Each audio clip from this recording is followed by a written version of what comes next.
Denise Rader acechaba y asaltaba a sus víctimas en sus casas, mientras que en la suya propia jamás sospecharon de sus crímenes y proyectos: atar, torturar y matar. El asesino BTK decía: «Me cuesta controlarme. Cuando este monstruo entra en mi cerebro, no sé. Quizá ustedes puedan pararle. Yo no puedo». Él ya ha escogido a su próxima víctima.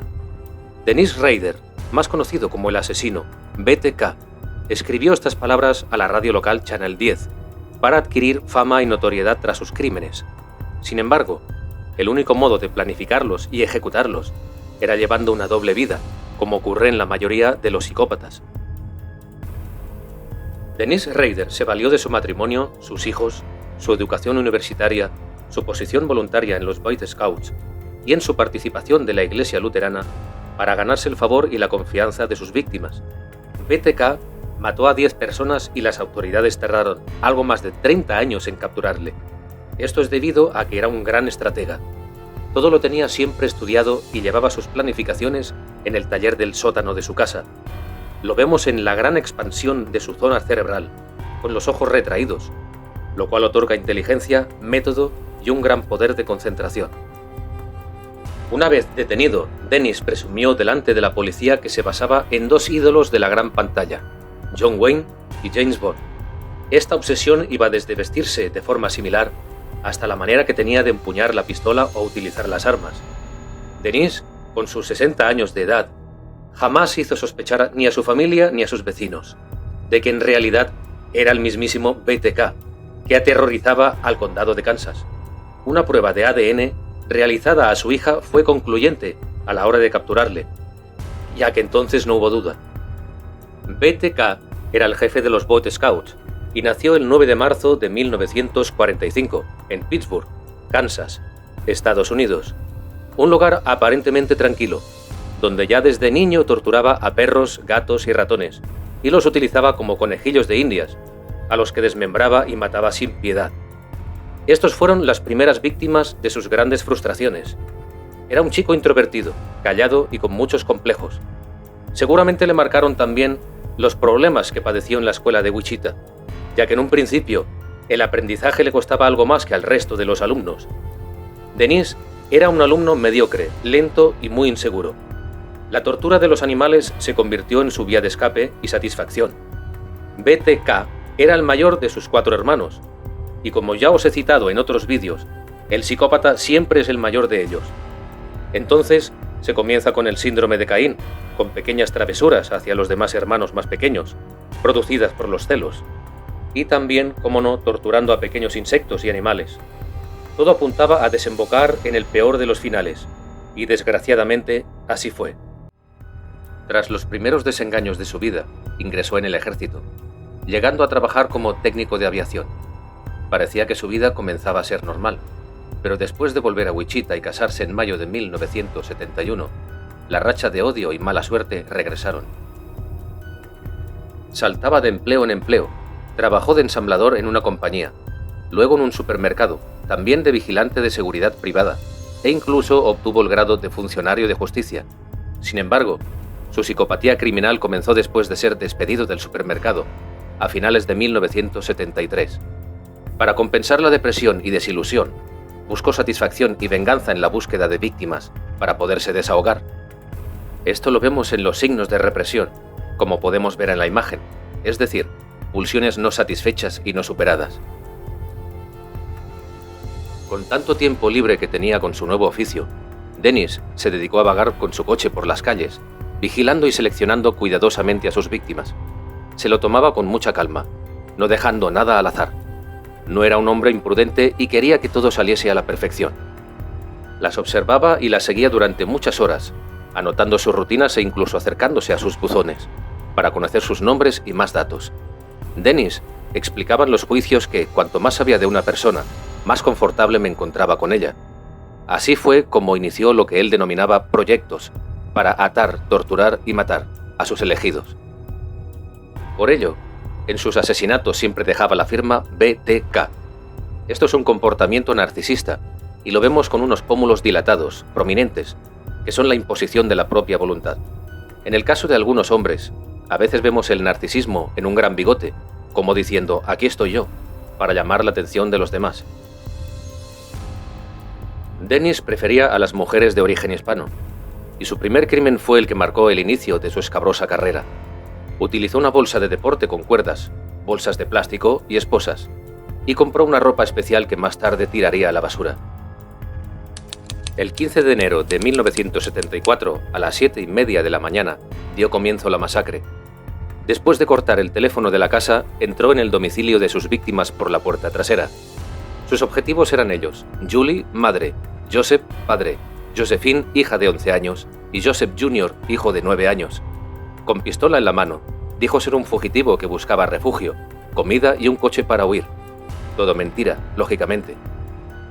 Inmediatamente los ató de pies y manos. Les sometió a unos suplicios primeramente psicológicos.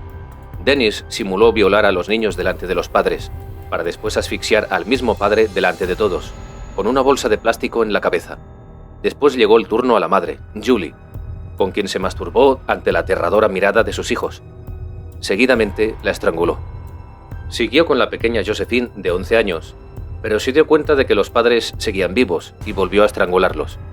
Como la niña tampoco se moría, decidió subirla a la segunda planta y ahorcarla con cuerdas. Lo mismo hizo con el hijo más pequeño de la familia, Joseph Jr. Se aseguró que todos estuviesen muertos. Dennis decía: «Me entró pánico, yo nunca había estrangulado a nadie antes». Cuando la policía encontró los cuerpos, recogió restos de semen del muslo de la niña, y Dennis admitió haber eyaculado encima de ella después de morir. El tercer hijo y único superviviente fue el único que se encontró tal atroz escena al llegar a casa. Dennis decía: «Me entró pánico, yo nunca había estrangulado a nadie antes, así que en realidad no sabía cuánta presión había que aplicar ni durante cuánto tiempo». Sin embargo, después de todo lo ocurrido, Dennis volvió a matar en tan solo 3 meses después. En esta ocasión, las víctimas fueron Catherine Bright y su hermano Kevin, quienes al entrar en su casa se encontraron al verdugo. Era el 5 de abril de 1974, a la 1 de la tarde. Ambos hermanos entraron al apartamento y se encontraron con Dennis, quien les amenazaba con matarlos. Obligó a Kevin a atar a su hermana en una silla. Después se lo llevó a la habitación de al lado e intentó estrangularlo con cuerdas. Como no podía matarle, decidió dispararle 2 veces por la espalda. Aún así, Kevin logró escapar de la casa y pedir ayuda. Pero cuando llegó la policía, encontró a Catherine con 3 navajazos en el abdomen, muerta. La policía interrogó a más de 1000 personas sospechosas, pero ninguna de ellas aportaba nada concluyente. Más tarde, y curiosamente, 3 hombres confesaron ser el asesino de la familia Otero, pero cuando esto se publicó en los medios de comunicación, Dennis dio señales de vida ya que no soportaba que le quitasen el mérito. Así que llamó al teléfono del periódico The Wichita Eagle. Dennis les dijo que encontrarían una carta dentro de un libro, en la biblioteca pública de Wichita. Localizaron el libro y la carta, que tenía escrito el caso Otero. Allí Dennis explicaba que era el autor y nadie más. Su apodo BTK, atar, torturar y matar, surgió de sus propias palabras. Puesto que los criminales sexuales no cambian su modus operandi ni pueden hacerlo porque así es su naturaleza, yo no cambiaré el mío.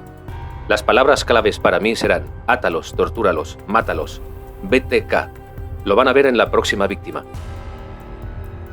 Hubieron 3 años de silencio sin ningún crimen, pero aquella carta sirvió a la policía para seguir investigando, aunque no encontraban ninguna pista.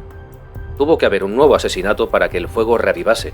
Dennis mató a una madre de 26 años que vivía con sus 3 hijos más pequeños, en marzo de 1977. Nuevamente, ató a la madre y la estranguló con una cuerda. Después, le puso una bolsa en la cabeza y se masturbó.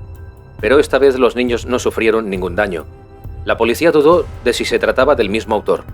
Dennis respondió con una carta explicando el por qué no había matado a los niños pequeños. ¿A cuántos tengo que matar antes de ver mi nombre en el periódico? Tuvieron suerte, una llamada telefónica los salvó. Iba a atarlos y a ponerles bolsas de plástico en la cabeza, como hice con su madre. «Oh, Dios mío, qué bonito alivio sexual habría sido», escribió sarcásticamente Dennis. Desde aquel día y hasta enero de 1991, Dennis asesinó a 4 mujeres de la misma forma. Con cada crimen enviaba un escrito e incluso llamaba telefónicamente, pero nadie daba con su paradero. Dennis iba en busca de la fama y que se hablase de él sin parar, pero al no tenerla, mataba de nuevo, una y otra vez. Todos los psicópatas tienen los sentimientos inhibidos, y esto lo vemos en una zona media en retracción. Pasaron los años y dejaron de haber crímenes. Ya no se hablaba del asesino Dennis BTK, así que decidió reaparecer en marzo del 2004, escribiendo nuevamente al periódico The Wichita Eagle, con fotocopias del carné de conducir de una mujer y 3 fotografías de su cadáver. El carné y las fotografías eran de la última víctima, Vicky Wegerle, asesinada 18 años antes, y Dennis reivindicaba ser el autor del crimen. La policía volvió a ponerse en marcha. Se pidió ayuda a un experto en criminales y a difundir información. Dennis BTK por fin era famoso. Gracias a las pistas que Dennis envió, descubrieron que el archivo de Word pertenecía a un tal Dennis Rader, que además había relación entre el asesino y la iglesia luterana. De este modo, ya descubrieron dónde vivía, pero necesitaban algún que otro indicio más. Los investigadores practicaron un análisis de sangre a la hija de Dennis, aprovechando la revisión médica de su centro de estudios, para comprobar las muestras de sangre, y efectivamente, los resultados revelaron que era hija del asesino. No había ningún tipo de duda, ya le tenían. Carrie, una de sus hijas, confesó en una entrevista al The Wichita Eagle sentirse fatal por los 30 años de mierda que mi padre le dio a este pueblo y las cosas terribles que les hizo a sus víctimas. Las mujeres andaban con miedo, mi propia madre andaba con miedo, pero yo ya le he perdonado. Y no lo he hecho por él, lo he hecho por mí, aseguraba la joven. Mientras tanto, Dennis Rader continuaba en la cárcel, donde había elaborado su propia autobiografía, gracias a la doctora Catherine Ramsland. La psicóloga aseguró haber descubierto el factor X que llevaba a matar a Dennis, una mezcla de impulso sexual desviado, afán de notoriedad y personalidad dividida.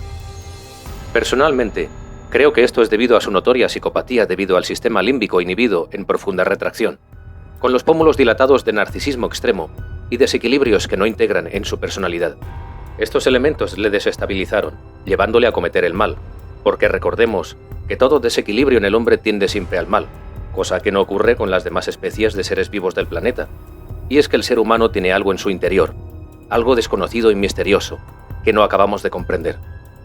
Postdata: no soy más que un buen hombre que ha hecho cosas malas. Dennis Rader. Espero que os haya gustado el vídeo. Actualmente, Dennis Rader BTK sigue en prisión a cadena perpetua. ¿Estáis de acuerdo con que esté en prisión de por vida? ¿Qué pena le hubierais puesto vosotros? Dejad vuestra opinión en los comentarios. Soy Moisés Acedo Codina y no olvidéis suscribiros y darle a like. Muchas gracias a todos y a todas y hasta pronto.